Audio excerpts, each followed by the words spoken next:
Hola, bienvenidos a Tiempo de Letras. Hoy estaremos con el profesor Hernando Urriago, adscrito a la Escuela de Estudios Literarios de la Universidad del Valle.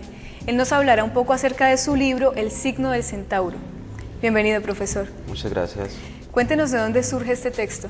Bueno, este texto tiene básicamente dos orígenes. El primero de ellos, apunta a la investigación que tuve la oportunidad de hacer en el marco de la maestría en literatura en la Escuela de Estudios Literarios de la Universidad. Y el segundo, como origen, también tiene que ver con la preocupación que siempre me ha asaltado como académico y como lector en torno al género ensayo y en torno a su manifestación en Colombia. En el transcurso de esa investigación, que duró aproximadamente 2 años, me di cuenta de que si de hablar de ensayo se trata en Colombia, es importante mencionar a quien, digamos, en términos de la contemporaneidad, se considera fue su precursor, que es Baldomero Sanencano, un escritor antioqueño que nació en 1861 y que murió en 1957, y que tuvo la oportunidad como intelectual, como escritor y sobre todo como ensayista de ser partícipe activo de los acontecimientos históricos y políticos y literarios, obviamente, que sucedieron en Colombia a lo largo de casi 80 años, ¿no? Profesor Urriago, háblenos un poco de la estructura del libro. ¿Cuántos capítulos tiene y qué podemos ver allí? El libro tiene básicamente 4 grandes capítulos. En el primero de ellos me refiero a una suerte de biografía intelectual de Sanencano. El primero se titula Baldomero Sanencano, ensayista. El segundo se preocupa por establecer una teoría mínima del ensayo. Y cuando digo teoría mínima me refiero como a algunos puntos, digamos, claves a la hora de abordar el género, alrededor de 4 grandes aspectos: el subjetivismo, el dialogismo, la voluntad de estilo, o también llamada la voluntad expresiva del género, la posibilidad que uno como lector encuentra en el ensayo de ver reflejada, si se quiere, un pensamiento, pero también una expresión literaria que se preocupa por incorporar la metáfora, la ironía, la hipérbole, las figuras literarias, y un cuarto aspecto que es el aspecto interpretativo, visto desde algo que atraviesa el libro, que es el paradigma hermenéutico. Y el cuarto capítulo ya se preocupa por mirar los grandes problemas, los temas y problemas en Baldomero Sanencano.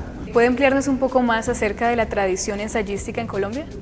Bien, en el transcurso de la investigación también tuve la oportunidad de constatar algunos aciertos y algunos equívocos en torno a esa tradición, que a veces es muy invisible o que a veces los intelectuales han soslayado, a veces sospechosamente. Realmente el ensayo, que como género arranca en Europa en 1580, gracias a los trabajos de Michel de Montaigne, en pleno Renacimiento, en Colombia pareciera ser una tierra baldía. El ensayo, a diferencia de la novela o por ejemplo la poesía, no se ha considerado como uno de los géneros literarios que nos representan.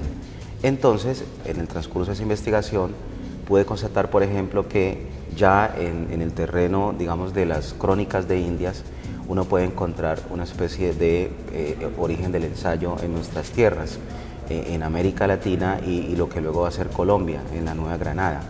Y a su vez me encontré que todo mundo, digamos, cuando digo todo mundo me refiero al contexto académico, se preocupa por decir que Sanencano, por ejemplo, autor al que se le rinde tributo en este libro, ha sido el único ensayista, cuando realmente existe todo un campo de acción alrededor del género, que bueno, de pronto el libro también da cuenta de ello, ¿no? ¿Cuáles son los elementos del trabajo de Baldomero Sanencano que se rescatan en el libro? Lo más importante a destacar de Baldomero Sanencano es su profunda contemporaneidad.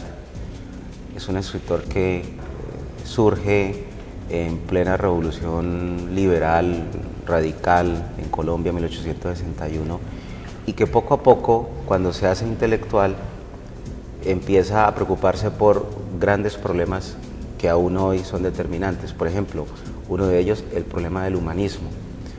Otro de ellos, el problema del concepto de civilización, en un ensayo que se llama La civilización manual. Otro problema, el de la literatura y la crítica literaria, más allá de digamos, los conceptos acomodados de la crítica que siempre, digamos, se preocupa por exaltar más que por ir a la obra del autor o de la autora, que es objeto de crítica. Otro problema capital para Sanincano es el asunto de, digamos, de la concepción de América, aunque no se preocupa por la identidad del ser colombiano. Sin embargo, en muchos de sus ensayos, por ejemplo, en un ensayo que es también fundamental y que yo analizo aquí como Una república fósil, él enjuicia a los políticos colombianos y considera a Colombia como un país, digamos, en el cual los políticos, digamos, han servido para muy poco.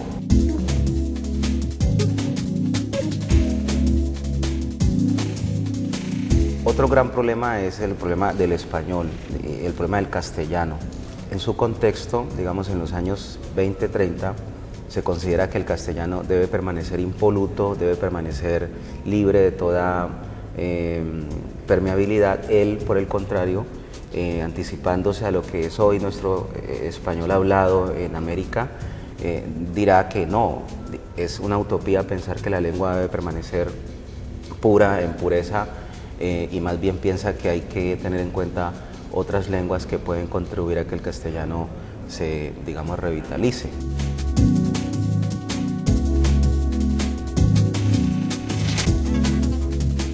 Hay un radio de acción de pensamiento en Sanincano que lo hace profundamente contemporáneo a nosotros, justamente porque su prosa ensayística, digamos, dotada de una voluntad de estilo determinante, habla también de los problemas que hoy nos atraviesan, ¿no?, como seres del siglo XXI.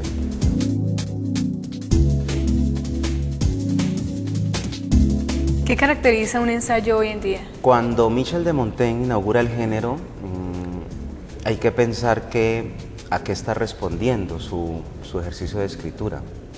Michel de Montaigne está saliendo del medioevo, digamos, no Michel de Montaigne propiamente, sino Europa, y Michel de Montaigne representa una respuesta contraria a la concepción teocéntrica de esa Europa que solamente habla una lengua y lee un libro que es la Biblia, y que además no tiene todavía la imprenta como objeto que divulgue lo que solo los aristócratas leen. Montaigne entonces está inaugurando un género caracterizado ante todo por la subjetividad. Si tú me preguntas qué caracteriza hoy un ensayo, podemos pensar en que en principio el punto de vista, la subjetividad, la voz del yo, de ahí que el ensayo esté en el terreno de las escrituras del yo, tal como el diario, tal como la autobiografía.